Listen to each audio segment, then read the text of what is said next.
Coming up next on the Jeff Crilley Show, we'll talk to the president and CEO of a local bank that is leading the way when it comes to serving the underbanked communities of DFW. That's next.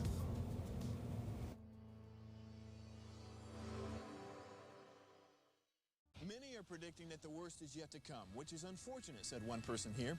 Until now, they've enjoyed the reputation of being the nation's icebox. Watched a burglar in his home this morning by webcam. As a journalist of over 25 years, stories are what make my world turn. Reporting live from the Dallas newsroom tonight, Jeff Crilley, Fox 4 News. But in 2008, I took the jump from my familiar life and started a PR firm from my home. We're talking about anyone with a camcorder like the one I'm using becomes a television network. We started slowly growing the company, and we now have over 100 clients, and we've branched into the world of live digital broadcasting. I now own 8 different TV studios and have a huge team, and the stories that I now get to share are sometimes the most important of my life.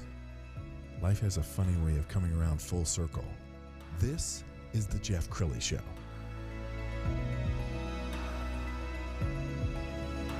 I remember coming to Fox 4 in Dallas in the early 90s, and the story back then was nobody is investing and putting serious capital south of I-30. And then when I left in 2008, they were still talking about it, and they're still talking about it now. But that narrative is starting to change thanks to people like my next guest, Bill Lowe. He's the president and CEO of Texas Brand Bank. Thank you for coming on the show. Thank you for having me, Jeff. Well, let's talk about the investment that you're making in some of these underserved communities. Sure.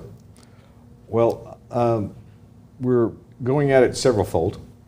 Probably the primary thing we've done recently was in 2018, we opened a branch banking office in the Cedars. And as far as we know, we're the only bank in the Cedars. And I don't know the last time anybody opened a branch down in that area, but it's certainly been many, many years. Yes. And since that time, even before, but especially since that time, we have put out a pretty significant amount of loans in the area of southern Dallas County, south of I-30. It's been I think they talk about food deserts where there's no grocery stores. We think it's a banking desert. Yes. And I applaud you because like we were talking off the air that if you go up to West Plano, there's a bank on every street corner.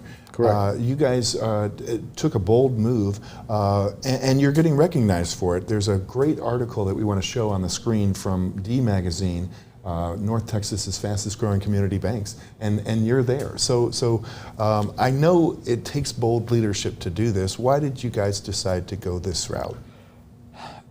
You know, a lot of reasons. You know, we were wanting to grow and expand, and so we started searching the area and what made sense.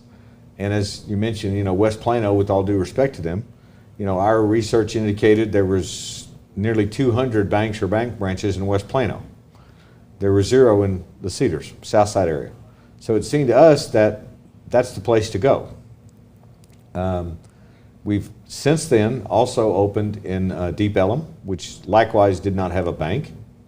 And we're under construction in an office in West Oak Cliff where there's no community banks. There's a couple of other large banks. And we just think that's what makes sense. And I applaud you for that. We're going to put a map up so you can see these locations. And I think you're going to be richly rewarded, Bill, because these banks are going to take off and these neighborhoods are going to take off because of some of the loans that you're making. Let's talk about that. You know, the PPP loan has been in the news, and famously it was in the news because there was some inequity. But Correct. You guys are making great strides in righting that wrong. Certainly, we hope so. I mean, you know, our position has been we have made PPP loans basically to anyone that's walked in the door, or emailed, whatever, in the Metroplex. Now, obviously, you know, we at our small size, we can't very much go out of the area, much less out of the state. But last time we made PPP loans equal to 2 times our capital, which percentage-wise put us pretty near the top. And approximately 3/4 of those were people that were not customers of the bank, or prior customers. Since then, fortunately, a whole bunch of them have converted. The rest we're still working on. No, but I mean, honestly, but by you making that investment, it's a good faith gesture, and they deserve your business. I mean, it's wonderful what you're doing. I know a nonprofit that both of us are passionate about is the Advanced Community Fund. Let's go ahead and put that on the screen. Correct. Talk a little bit about this wonderful organization and your involvement. Sure. We're have been working with them to assist with financing, which, like any firms, all firms need capital to do what they do, and we're trying to provide capital to help them expand their reach in these underserved, underbanked neighborhoods. And Mike Yarborough and his team, I think, are off to a great start, and we're excited to help them. Absolutely, and when the dollars start to flow, sometimes it takes great organizations like yours to lead the way, and when other people see what's going on, I'm sure they will follow. Well, I'll steal a line from a banker friend of mine. I'd like to take credit for it, but I can't, and that is that, businesses don't follow banks. Banks follow businesses, and so, banks look for opportunities where the business is there to provide our services. This is what we want, this is what we need, this is what we do, is to provide financing for businesses, firms of all sizes, to grow and expand.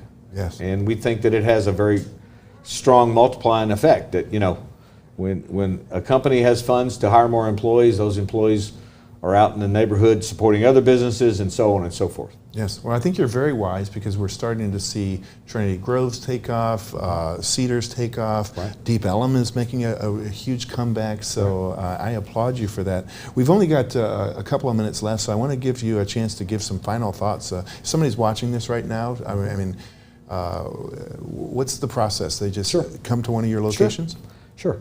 Well, frankly, we've got multiple channels for people to come see us. Number one is our website, obviously, like everybody. It's no surprise. They can email, they can call, or they can come by.